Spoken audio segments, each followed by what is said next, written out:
నమస్తే.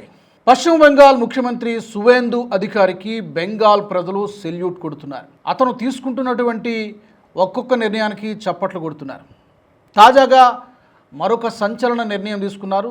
అదే అన్ని మదర్సాలలో కూడా వందే మాతరం ఆలపించాలి అని తాజాగా ప్రభుత్వం నిర్ణయం తీసుకుంది. With immediate effect. దీనికి డెడ్లైన్ కూడా ఏం లేదు. ఏ రోజైతే ప్రభుత్వం ఆదేశాలు జారీ చేసిందో అదే రోజు నుంచి కూడా ఈ ఆదేశాలు అమల్లోకి వస్తున్నాయని చెప్పి తాజాగా ప్రకటించింది.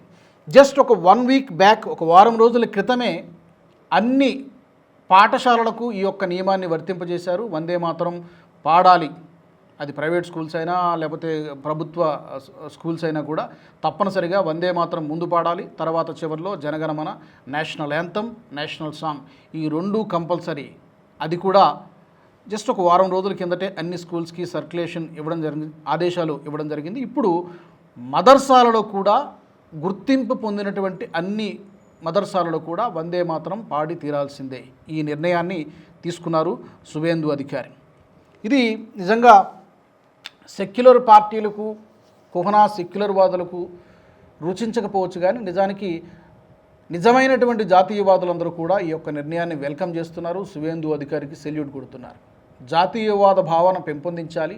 దేశభక్తి భావనని చిన్నప్పటి నుంచే, స్టూడెంట్స్గా ఉన్నప్పటి నుంచే ఈ నేషనలిస్టిక్ అప్రోచ్ని, ఆ యొక్క భావనని రగిలించాలంటే డెఫినెట్గా ఇలాంటి చర్యలు ఎంతగానో దోహదపడతాయి అని చెప్పి ప్రభుత్వం ఎందుకు చేసిందంటే, ఎక్కడెక్కడివి వర్తిస్తాయి అంటే ప్రభుత్వ మోడల్ మదర్సాలు, ప్రభుత్వ సహాయంతో నడిచేటువంటి మదర్సాలు, అలాగే గుర్తింపు పొందినటువంటి ప్రైవేటు మదర్సాలకు కూడా ఇది వర్తిస్తుంది.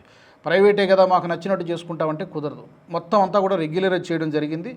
ఎంఎస్కే, ఎస్ఎస్కే అంటారు, మాధ్యమిక శిక్షా కేంద్రాలు అంటారు. ఎస్ఎస్కే విద్యా సంస్థలకు కూడా ఈ యొక్క నియమము, ఈ కొత్త రూల్ వర్తిస్తుంది.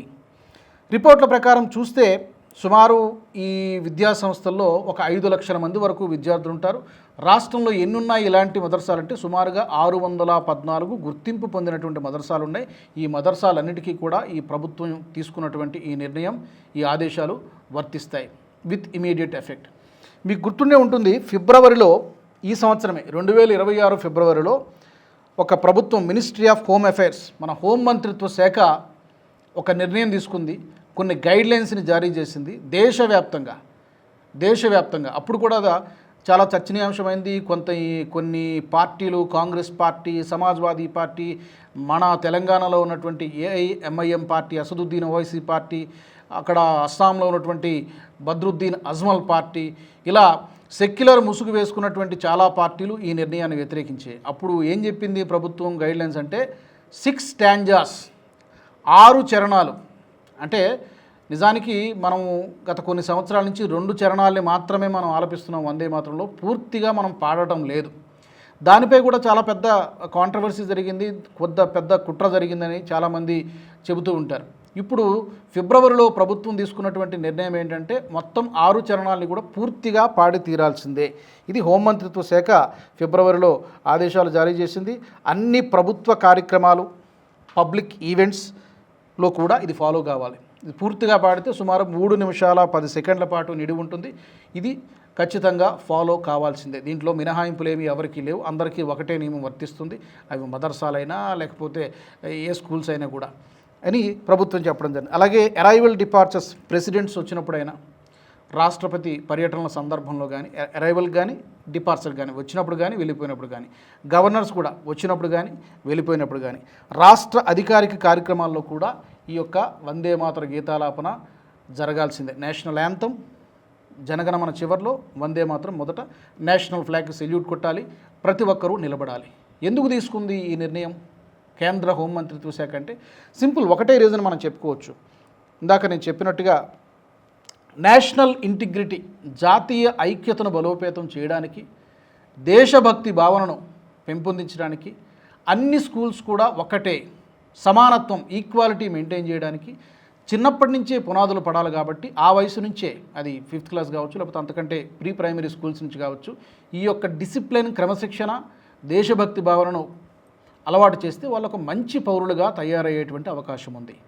కానీ ఇందులో కూడా దురదృష్టవశాత్తు కొన్ని పొలిటికల్ పార్టీలు, దీంట్లో మతాన్ని జొప్పించి మతపరమైనటువంటి అంశాలు దీంట్లో ఉన్నాయి, హిందూ మతానికి సంబంధించినటువంటి దేవీ దేవతల ప్రస్తావన ఇందులో ఉంది కాబట్టి మేము పాడము అని చెప్పి వితండవాదం చేసేటువంటి నాయకులు ఉండడం నిజంగా దౌర్భాగ్యం, దురదృష్టకరం. ఇందులో దుర్గాదేవి ప్రస్తావన ఉంది, శ్రీ విష్ణువు ప్రస్తావన ఉంది.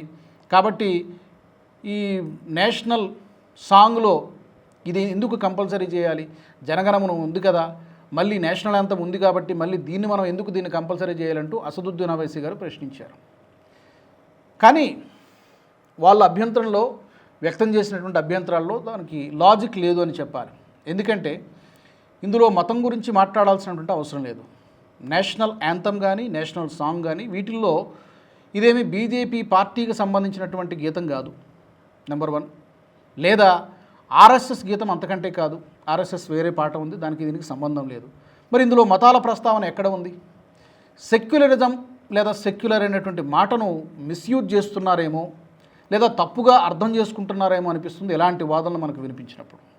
మన దగ్గర ఉన్నటువంటి కొంతమంది ఎమ్మెల్యేలు, ఎంపీలు పార్లమెంటులో ఈ వీడియో మీకు నచ్చినట్టయితే లైక్ చేయండి, 10 మందికి షేర్ చేయండి, అలాగే కామెంట్ల రూపంలో మీ అభిప్రాయాలను మాతో పంచుకోండి. Nationalist hub group of channels ను సబ్స్క్రైబ్ చేసుకుని తెలుగునాట జాతీయవాద జర్నలిజాన్ని ప్రోత్సహించండి. ఈ వీడియో కింద ఉన్న బెల్ ఐకాన్ పై క్లిక్ చేయడం మర్చిపోవద్దు.